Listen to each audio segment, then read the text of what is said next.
Good evening, I'm Ces Oreña-Drilon. The big stories tonight. It's a month to the day since former President Rodrigo Duterte was arrested on a warrant from the International Criminal Court. Between March 11 and today, his family and supporters have been steadfast, vowing to stand by the former president until he is home free. The recent kidnapping and killing of a businessman is striking fear in the hearts of members of the Filipino-Chinese community. One group claims this is already the third of such a crime in only 5 weeks. One question lingers. Does Pogo have something to do with these? And Pulse Asia's latest Senate race survey is out, and there are 3 new names in the so-called probable winners list. We take a look at that list with political scientist Dennis Coronacion later on in the program. Sa Senate, ano na lang yun? Pa-ek-ek na lang yun. Huwag na lang kayo maniwala ni Amy Marcos, ma'am. Hindi ako maniwala sa kanya. It's been exactly 1 month since Rodrigo Duterte was arrested. His family said the former president is still looking forward to freedom. His supporters are as hopeful too, as Mon Galvez tells us. He reports to us live from The Hague. Mon, how's the situation there? Seth, it's mixed emotions at the moment for the family of former President Rodrigo Duterte, and former PRRD's daughter, Kitty, just celebrated her birthday here in The Hague, wherein almost every day supporters are gathering exactly a month since Duterte's arrest. Supporters joined Honilet Avanceña in celebrating her daughter Kitty Duterte's birthday yesterday, right in front of the ICC detention center here in the Netherlands. They prepared and brought food just for the occasion. They say it's the least they can do for Kitty. And Kitty is relishing every moment she can have with her father, including a dance with Digong when she visited him inside cell. I asked him if he was okay, if he's okay. Then he said, no guts, no glory. So we're looking forward to come home to explain to the Filipino people what has happened. Lord, thank you for the lives of everyone here. Thank you, Lord, for the time that they've given us, for being here with us. We do not know them. Honilet became emotional as she led the prayer for Kitty, Digong, and their supporters. The former president's common-law wife admitted he threw some worrisome questions after he got detained in The Hague. Napapatanong kasi siya, bakit kung sino pa daw yung may matinong ginawa para sa bayan, yun daw yung nandun sa loob. Sabi ko, pareho tayo ng tanong. Actually, tinatanong po ang Panginoon. Pero ano yan, alam mo, parati namang natatalo ang mas kadiliman sa kabutihan. At this point, Honilet said she no longer believes anything will come out of the investigation by the Committee of Senator Amy Marcos on the legality of Duterte's arrest. Ano na lang yun? Pa-ek-ek na lang yun. Huwag na lang kayo maniwala ni Amy Marcos, ma'am. Hindi ako maniwala sa kanya. Bakit? Tanong siya na ano ba talaga nangyari? Hindi, ma'am. Hindi ba niya nakita ano nangyari? For his part, Attorney Martin Delgra is questioning the difference between the case of former President Duterte and those overseas Filipinos who get repatriated without legal liabilities. Binabandera nila yung tulong na ginawa nila patungkol dun sa 3 Pilipino sa China who were detained. And then about a few days thereafter, 15 Filipinos whose cases were dismissed in Qatar because the government have extended the necessary assistance to the Filipinos, including an offer for repatriation. It's a complete opposite here. An elderly 80-year-old Filipino citizen who was already in the country was forcibly brought out of the country to face trial in a foreign court. Exactly a month after former President Duterte's arrest here in The Hague, his camp petitioned the Senate to check on how the police who accompanied him were able to travel despite the lack of travel documents such as passport and visa. Meanwhile, Honilet insinuated about what she said were worsening crimes in the country under the Marcos Jr. administration. Congratulations sa Pilipinas, may kinidnap at pinatay na naman. Ganyan ang gusto nyo? Sige, congratulations. Number, di ba nakita mo yung survey sa dalawa sa cities ng Pilipinas ang dangerous place? Congratulations again. Oo, maraming nangyari. Congratulations, BBM. The palace was quick to react to this. Huwag niyo pong gawin na issue. Dahil may buhay po ditong nakasalalay, may mga buhay na nawala. Kaya muli pinapanawagan po natin kay Miss Hanilet Avanceña. Huwag na po sana mamutawi sa inyong bibig ang mga gintong klaseng pananalita. Dahil hindi po rin natin gugustuhin i-congratulate ang dating Pangulong Duterte sa mga nagawa pong EJK. Dahil po buhay po ang pinag-uusapan dito. Says the supporters of former President Rodrigo Duterte is organizing a prayer vigil with candle lighting activity in front of the International Criminal Court main office later tonight, as they said, in time of the first month of former PRRD here in the detention center. Says. Mon, have you heard from the legal team of the former president? Because the former Justice of the Supreme Court, Adolf Ascuna, has indicated that there may have been some errors in the arrest of the former president here in the Philippines. Yes, Tess, actually sinasabi ng camp ni former President Duterte na talagang issue itong nangyaring pag-aresto kay dating Pangulong Duterte, because they are expecting, specifically galing ito kay Attorney Martin Delgra when we have spoken with him the other day. Ang sinasabi nila, they are expecting na dapat magkaroon muna ng paglilitis or pagharap sa kaso in a local court in the Philippines. Unfortunately, hindi daw ito yung nangyari at nagulat na lamang sila na dinala na nga si dating Pangulo dito sa The Hague immediately. Kaya nga, kinakasyon din ni Attorney Delgra na yung mga sumama daw ng mga polis dyan nga sa pag-aresto at pagdala sa The Hague, mga wala pa nga daw yung mga travel documents na dapat din daw silipin, such as passports and visa. Says. Mon, hindi nabanggit kung si Attorney Delgra ay kabahagi ng legal panel, although sinabing may mga Pilipino na kasama. Ano ba ang katayuan niya ngayon? Yes, actually we clarified it with Attorney Delgra kung ano ba pinaka-role niya and purpose of coming here sa The Hague. And he mentioned immediately that this is just part of the support to the former president. When we asked if he is one of the two Filipino lawyers na minention ni Attorney Nicholas Kaufman, the lead counsel of former President Duterte, hindi niya ito kinonfirm nor deny. Basta daw mahalaga, may nakakakilala sa kliyente or sa dating Pangulo dito nga sa kasong ito. So we just don't have any idea if Attorney Delgra is really part of the two Filipinos helping the legal team of the former president, says. At Mon, while we respect the privacy of the former president, ano ang nasasagap mong balita ukol sa kanyang kalagayan, sa kanyang health? Dahil hindi ba nagpakita na ng nababahala si Vice President Sara na hindi lumalabas ang dating presidente kahit na mayroong parang garden na pwedeng para mag-sunbathing man lang o masilayan ang araw, ang paligid.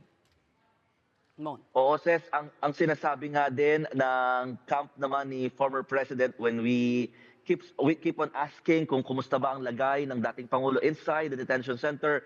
His lawyers, ang sinasabi palagi, he is in good spirit, good health. Yung common law wife ni dating Pangulong Duterte, si Hanilet Avanceña, binabanggit din na nasa maayos naman daw kondisyon ang dating Pangulo. Bagamat nagkaroon sila ng problema or parang pangamba dahil hindi lang yung sa part nga na hindi siya lumalabas sa may garden area, hindi nga rin pinasok yung mga medicines ni dating Pangulo from the Philippines. Although, iba kasi yung pamamaraan daw ng paggamot dito nga sa the Netherlands. At meron nga daw isang request si VP Sara noon na magdala ng wheelchair, pero hindi pinayagan dahil inobligan nila si former president na maglakad kahit dahan-dahan. So ngayon, we just don't have an idea kung si former president ba ay nakalabas na sa garden dahil this past few days, palagi nga nagpupunta dito ang mag-ina at talagang nagkakaroon sila ng kumbaga bonding inside the detention center. So we just don't know if it's happening outside or baka doon sa garden area or sa common area dito nga sa loob. Ses. Panghuling tanong, Mon, ano naman ang balak ng mga biktima? Panig naman ng mga biktima dahil nga 1 month na mula nung maaresto ang dating Pangulo? We are still waiting for the exact statement of the prosecution with regard to the observation na ipinasa or isinumite ng defense team tungkol sa ICC registry observation. Patungkol naman yan sa victims' participation. Nauna na nga natin maalala na talagang pinuna ng lead counsel or ng kampo ni dating Pangulong Duterte yung tungkol sa pagiging maluwag masyado sa pagtanggap ng mga identification requirements para sa mga gustong maging biktima or gustong mag-participate bilang biktima dito sa kinakaharap na kaso ni dating Pangulong Duterte. At yung pag-represent sa mga biktima ng iba't ibang abogado that might lead to a lengthy at talagang matagal daw na judicial process. So wala pang exact words ang prosecution, inaantay natin yan kung sila ay sasagot dito sa ibinigay na response ng depensa. And after which, ididinig naman daw dito yung mga different motions na posibleng isampa ng magkabilang kampo before the confirmation of charges in September. Wala naman silang programa, Mon, para sa 1 month, kumbaga, anniversary ng pag-aresto sa dating Pangulo. Unlike dito sa kampo ng mga pro-Duterte supporters or pro-Duterte, wala tayong narinig at nalaman from the other side na nagpaplano ring magsagawa ng kanilang mga pagkilos or demonstrations here in The Hague. Lalo't din nila sinasabi ngayon sa public yung location ng mga victims, kung sila nga ba ay nandito na sa The Hague or not. Yan ay ayaw i-confirm ng lawyer for their own safety and security as well. Thank you. That was Mon Gualvez live from the Netherlands. And in other news back here at home, Duterte is also a hot topic. It wasn't just senators and cabinet officials who clashed in yesterday's Senate hearing on the former president's arrest. Senate President Francis Escudero and the inquiry's lead, Amy Marcos, are now in a verbal tussle over the release of a resource person cited in contempt during Thursday's hearing. Senator Marcos expressed her frustration over Escudero's refusal to sign the contempt order against Special Envoy on Transnational Crime, Ambassador Marcos Lacanilao. Lacanilao was grilled at length for signing documents that led to Duterte's arrest and was subsequently detained for supposedly lying in his answers. Lacanilao was released just hours after on Escudero's orders. Senator Marcos later called Escudero's move, quote, an insult to the Senate Committee on Foreign Relations and an affront to the integrity of the institution he leads. Escudero hit back, saying Lacanilao's detention violated the Senate's rule requiring the Senate President's approval before any resource person is detained. Escudero then said he will not allow the Senate to be weaponized for petty political gain, especially those seeking re-election in the midterm polls. Escudero has since ordered Lacanilao to explain why he should not be cited in contempt for allegedly giving false testimony in a public hearing.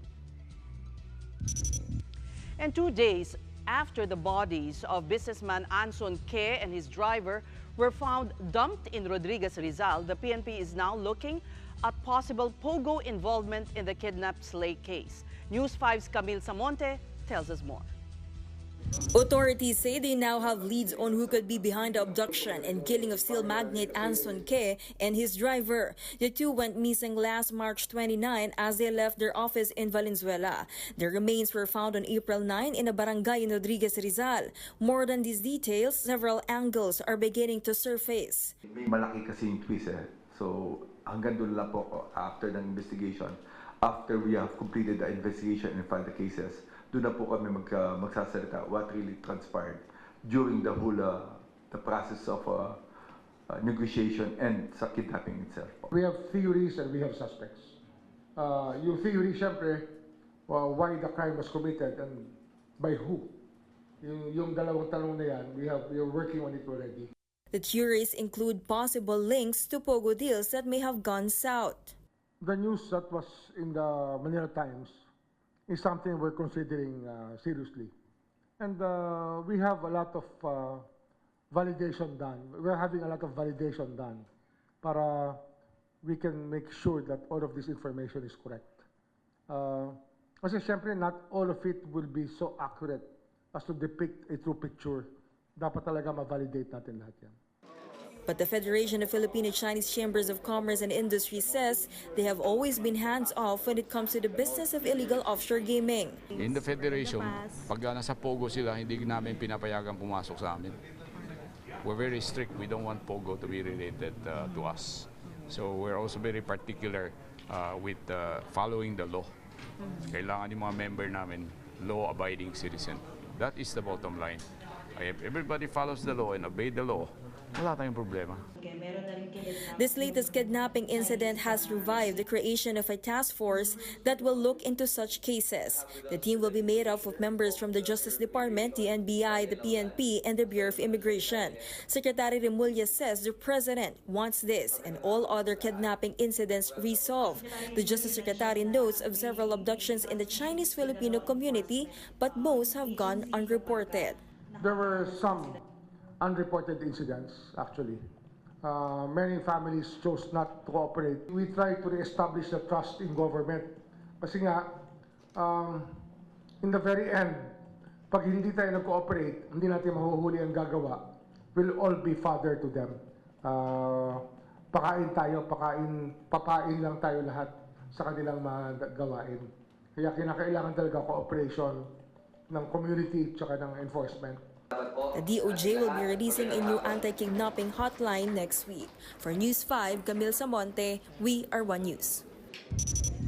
The Avanceña case is just the latest in a string of kidnapping and murder cases that are being linked to pogos. Why are these still happening when pogos are no longer welcome in the country? We have with us tonight Presidential Anti-Organized Crime Commission spokesperson Winston Casio. Magandang gabi po. Good evening. Welcome to the Big Story.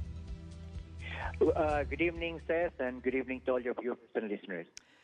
First of all, may you give us a report card on the status of pogos in the country? In the State of the Nation address of the President, he said that by 2024, the pogos should all be eliminated or driven out.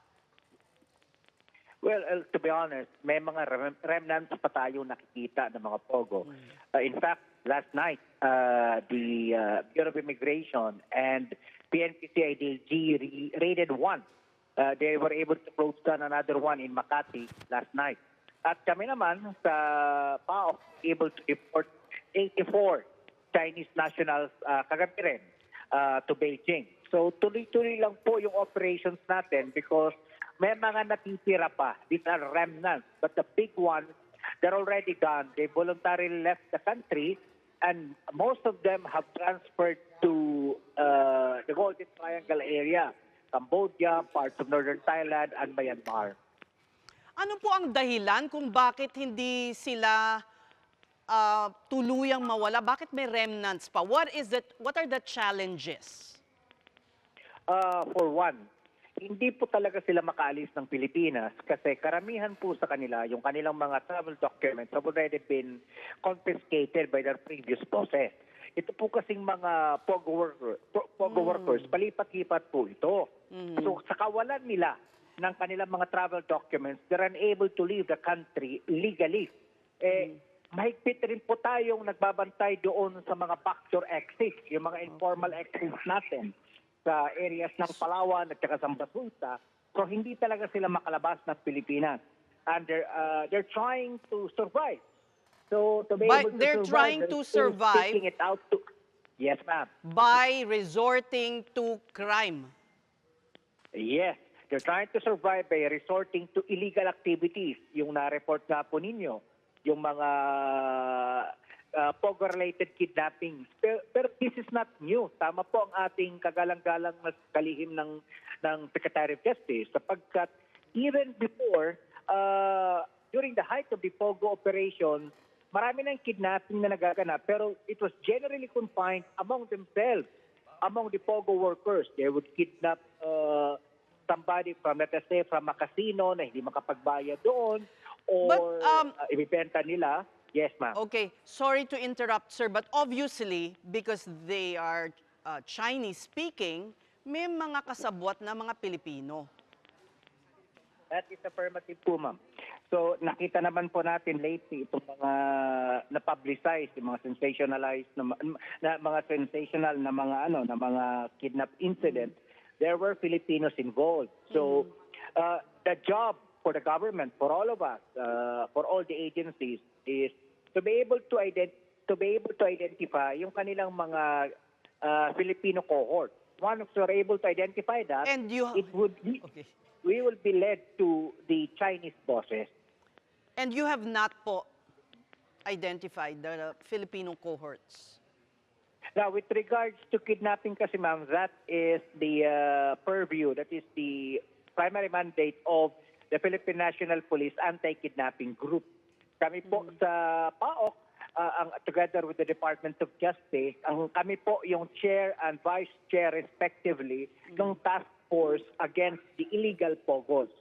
With regards to kidnapping, we simply share whatever information we have to the Philippine National Police and to the NBI. But if you're saying that these are just remnants, how come po in Quezon, mukhang meron silang itinatayong negosyo? There were 42 Chinese nationals who were initially reported to be undocumented. That is a continuing investigation pa po kung talagang pogo yung kanilang itinatayo doon. But what is clear is they're undocumented. What is clear is they are illegal, whether they're putting up a legitimate business. They shouldn't be in the country. Tama po ba? Agree, Ces. They should not have been here in the first place. Are we being too lenient, too soft on these, we could say, illegal, lawless elements? I don't think so. The Bureau of Immigration, DOJ, NBI, PNP, and even PAO, halos almost every day. As I mentioned earlier on at the get-go, may raid kagabi sa Makati, and they were able to arrest 86. Sunod-sunod po. 86? Kaya lang talaga, Seth, 86 ang nakuha ng PNP sa IDG at saka Bureau of Immigration last night. To be honest, talagang ang dami po kasi talaga nila, Seth. During the height of the POGO operation, they numbered in the hundreds of thousands. So, ngayon, ilan na lang po? What's your estimate? How many have we deported and how many are being detained because awaiting deportation? And how many are at large? 20,000 to 21,000 thereabouts voluntarily left the country by December. And around more than 2,000, nearing 3,000 were deported by the Philippine government. Now, we still have in the PAOK detention around 800 plus foreign nationals awaiting deportation. Doon naman po sa Bureau of Immigration around 200. So, more or less, Seth, meron pa tayong hinahabol na anywhere between 8,000 to 10,000 na mga remnants na mga ito. Pero by your estimate, you said they were in the hundreds of thousands. Let's just say 100,000. By your math, parang 1/4 pa lang. 25,000, 22, 23,000, 24,000. Yeah. Roughly. Yung 22,000 niya yan yung mga legal na umalis na ng Pilipinas.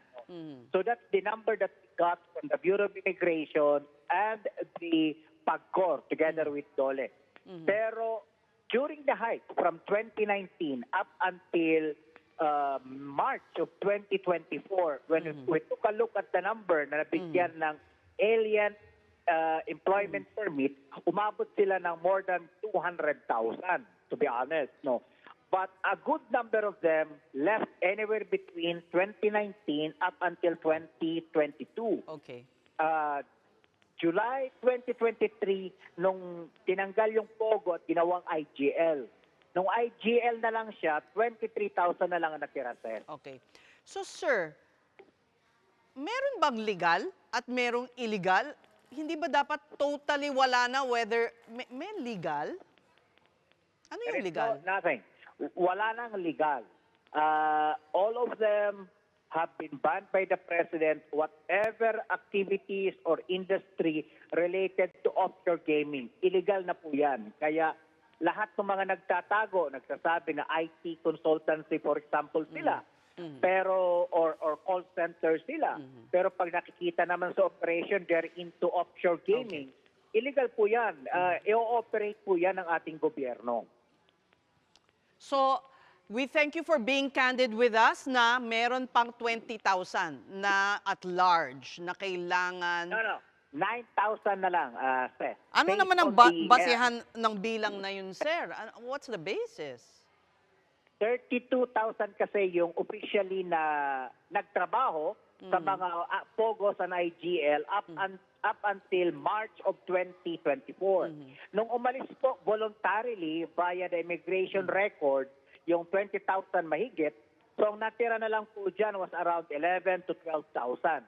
Na-operate na po natin, nakapagpa-report tayo ng more than 2,000 up until December last year. Then meron pa tayong naka-hold ngayon na 800 plus sa PAGCOR, then 200 sa BI. So more or less, anywhere between 8 to 9,000 na lang po ang ating hinahabol. All right. Will you, ano po ang target na itong 9,000 ay ma-neutralize? I mean, ma-aresto? Or ma-deport? I hate to set, PAOK hates to set target deadlines or whatever says kasi But you should. we don't want to frustrate.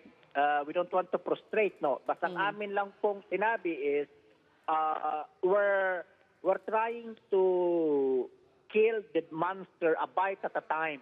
So we were able to make sure through the President na maban po siya. Ngayon, so may 8,000 pa po tayo natitira. So every operation counts. No, we're hoping by the end of the year, this problem truly leaves the Philippine shores. We hope so too. Thank you so much, Presidential Anti-Organized Crime Commission spokesperson Winston Casio.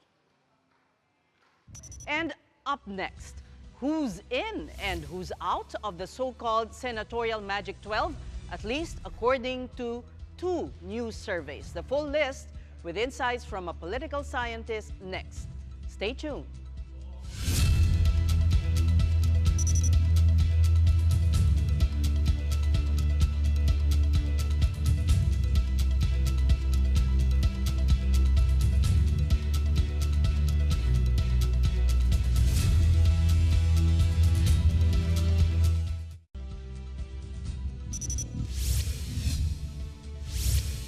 Welcome back. You're watching The Big Story on One News.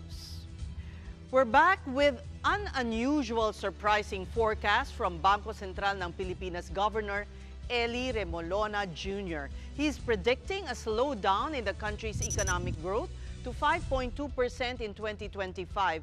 This is far lower than the lowest end of the government's 6 to 7% target range. Still, the BSP chief is hopeful that growth will at least hit 6% amid current global uncertainties. There's risk that we will see lower growth than before. So if that's the case, would maybe 5%, 5.5% be the lower end of the band then? I'd say more like 5.2, but not less than that. We're still hoping for 6. We'll look at the data some more, but we can't say at this point.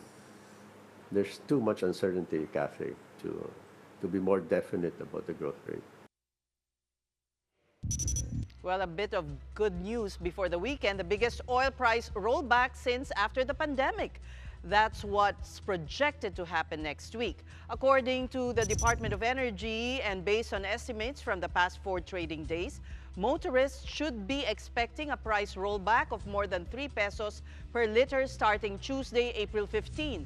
To be specific, that's 3 pesos and 30 centavos to 3 pesos and 75 centavos for gasoline, 3.40 to 3.50 for kerosene, and up to 3 pesos and 40 centavos for diesel. The rollback is attributed to escalated trade tensions between the United States and China, resulting in fear of recession and reduced demand for crude oil. Again, a reminder, these figures are not final yet. and are mere projections. The official fuel price adjustments will be announced Monday, April 14.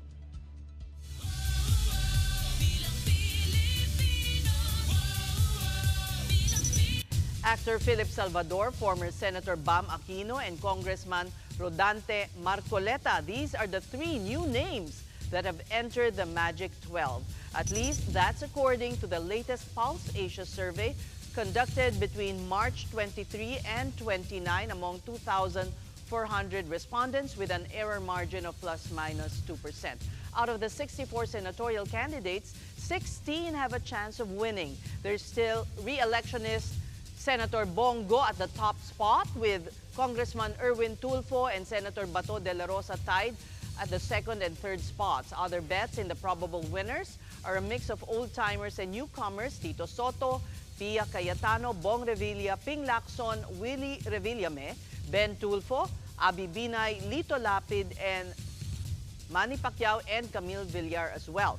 Here's Pulse Asia President Ronald Holmes explaining the performance of administration candidates and the possibility of a sympathy surge among voters for the bets of former President Duterte.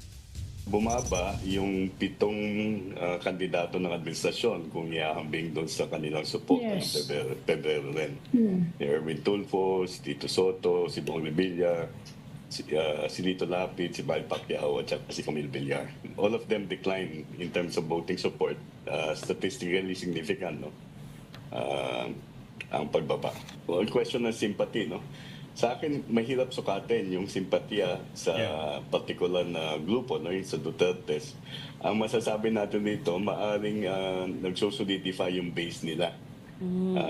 Dati-dati ay maaring passive yung base at ang pinipili nila ay ilang kandidato, halo-halo. Ngayon ay dahil sa kaganapan na yun ay parang binibitawan na nila yung kanilang suporta sa ilang kandidato, hindi nila nakikita na kaalyado nila.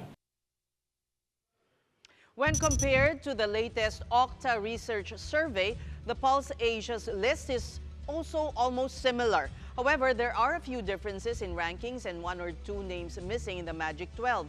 For their survey, Okta President Ranjit Rai says the battle is no longer in the top 9. Talaga nagiging mahigpit yung laban, lalo na dun sa 10, 11, 12, no? Slots, no? And you'll notice dun medyo malaking istorya. We have the big stories, really, Bam Aquino and Kiko Pangilinan, at least in the Okta survey, is poised, no, to get into the top 12, or statistically are in the top 12, and have a good chance of getting into the straight 12. And let me now bring in Professor Dennis Coronacion, Chair of the USC Department of Political Science. Good evening to you, Professor, and what do you make of the recent surveys of Pulse Asia and Okta? Hi, good evening, Ces. Good evening also to your viewers. As we draw closer to the May 2025 elections, the list gets more interesting because we can see old and new patterns, in the surveys, and making it quite unpredictable. All right, so we thought all the while, before the March 2025 surveys, we thought that, for instance, we thought that Congressman Erwin Tulfo, is going to stay on the top of the surveys. But he was removed there by Senator Bongo, who has, I think, stayed there for 2 months already, or almost 2 months. And the possibility that he's going to be on top is very likely until the May 12 elections. And then you have Ipe and Congressman Marcoleta now appearing in the Magic 12, although it's kind of tight. There's about 6 candidates battling for that position, though.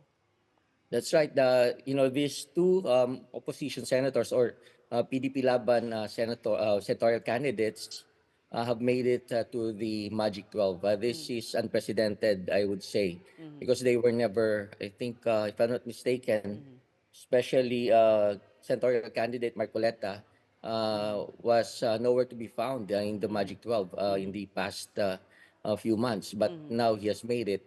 And they are the big gainers, I would say. And although Paul's Asia President Ronald Holmes said that it's quite hard, to measure sympathy votes or sympathy for the Duterte allies and the former president himself, I think it's quite obvious that considering the coincidence, these big gainers had achieved their current position right after, the arrest of the former president.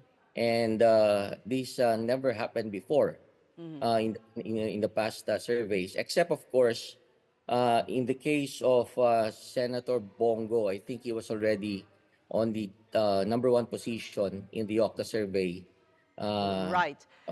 in February. Prof, do you think this will carry over? Do you see this carrying over for the next month, the next survey results, and until election day? That more PDP Laban candidates will make it into the Magic 12? Yes, I think so because the issue regarding the arrest of the former president has already turned into an election issue, and it's not just an ordinary issue because it appears that it has trumped all other election issues. So I think the Duterte allies are benefiting from this surge of sympathy for the former president. And if since this has been happening for I think 2 months now, right after the arrest of the president, the former president. So this might carry out until the May 12 elections. Well, it might be carried over rather. You use the word unusual, and I guess unusual also that because this is a midterm election and usually it's the administration bets who hold the advantage.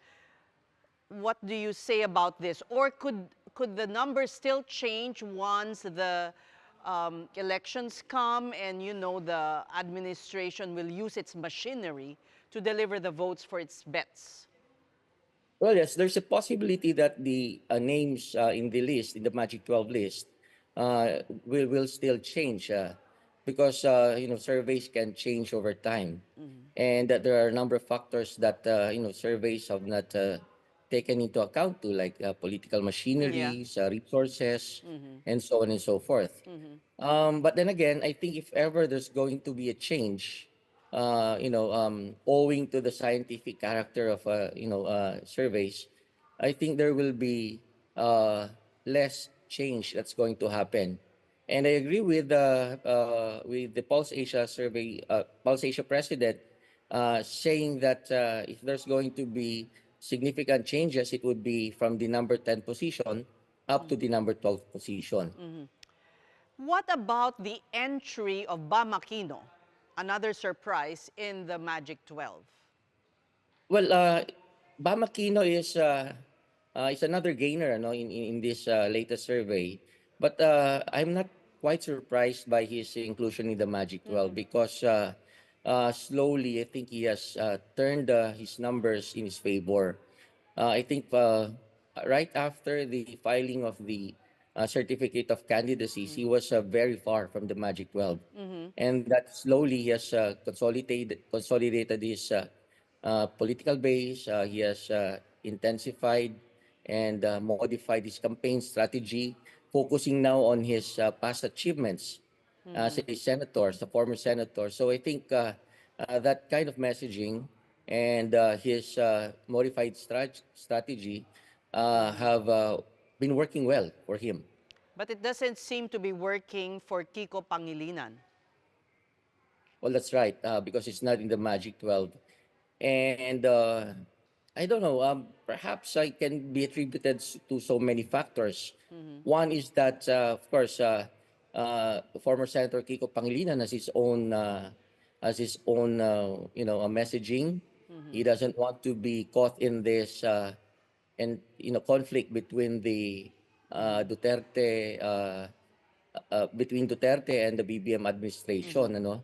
So he has his own way of campaigning, And that's why I think that's one of the reasons why both former LP senators are either in the bottom end of the Magic 12, or if not outside the Magic 12. It was also mentioned that those who are sympathizing with the Duterte camp may be junking, maybe just voting for a few candidates and not filling up the ballot. Well, yes, that's possible, since there are studies that have proven that kind of voting behavior among the Filipinos, that they don't really complete, that they don't fill out the entire ballot. I mean, they do not complete the entire list of 12 senators. I remember coming across a study saying that we are, for this upcoming 2025 elections, there is a good possibility that Filipino voters would only vote up to 9 senators only. That's actually quite a lot already. Yes, but that's going to affect those candidates who have ranked from between number 11 up to number 12, 10, 11, 12. So that's not good news for them. Finally, Prof, any surprises that may still crop up before Election Day? Well, we expect that if the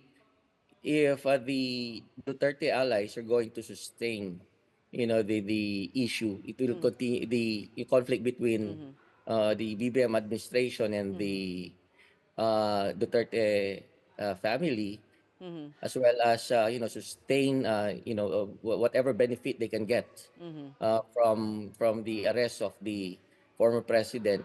I think there might be some other names that might be included in the Magic 12 from the PDP Laban senatorial slate.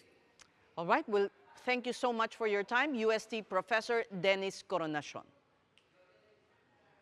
And coming up, what happened when the DNR and Masungi Geo Reserve representatives came face-to-face at a Senate hearing today? Mobile journal Merimon Reyes gives us every detail of that encounter when the big story returns. Keep it here on One News.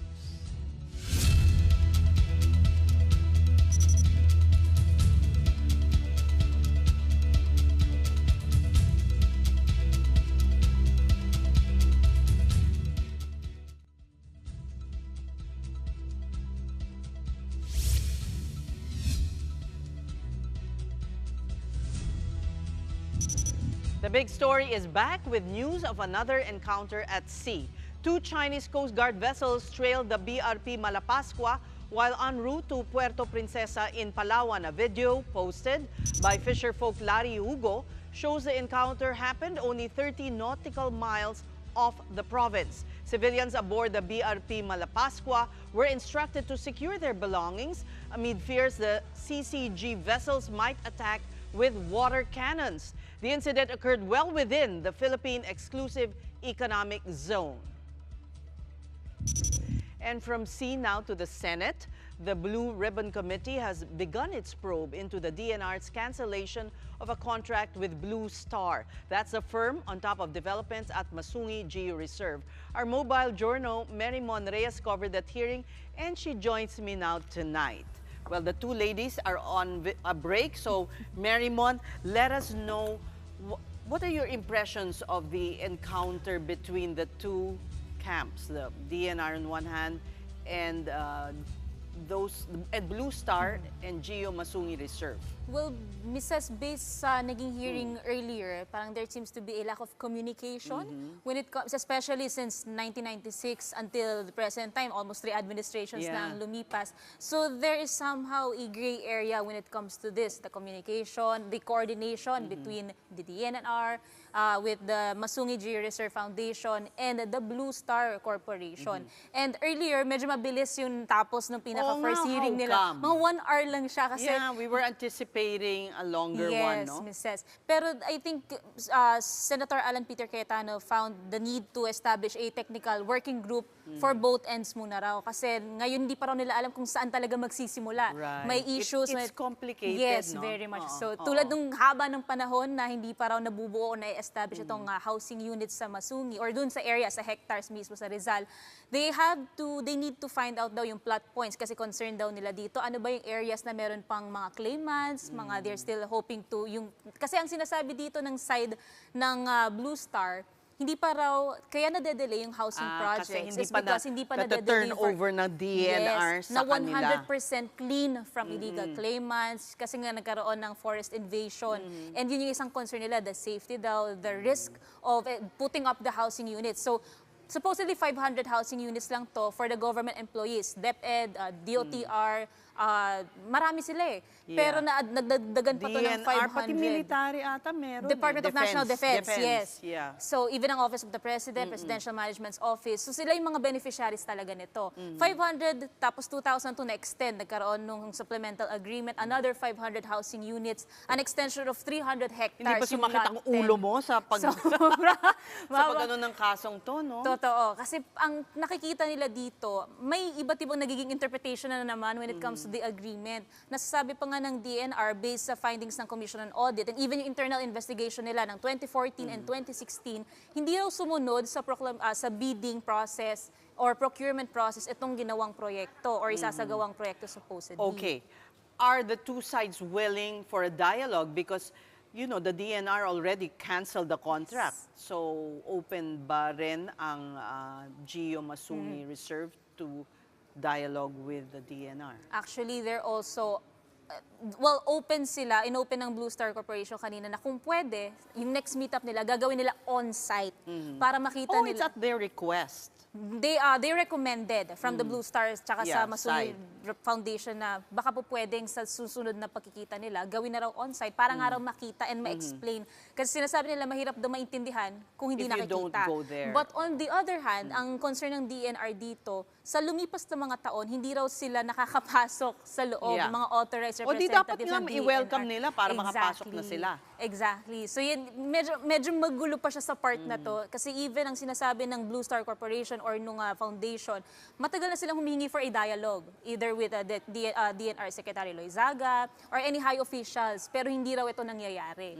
And ang nasabi naman dito ni Secretary Loizaga, kaya hindi na raw siya sumagot doon sa dialogue is because meron naman daw nag-exist na legal context, which is supposedly a demand letter. Nakalagay doon yung... Actually, it benefits Masungi that there's parang on hold ang lahat because hindi pa na-enforce, di ba? Yes. Yung order ng DNR. Exactly. And ang nasabi pa nila, wala raw silang natanggap na notice of the cancellation of the contract para sana ma-defend daw nila yung end nila.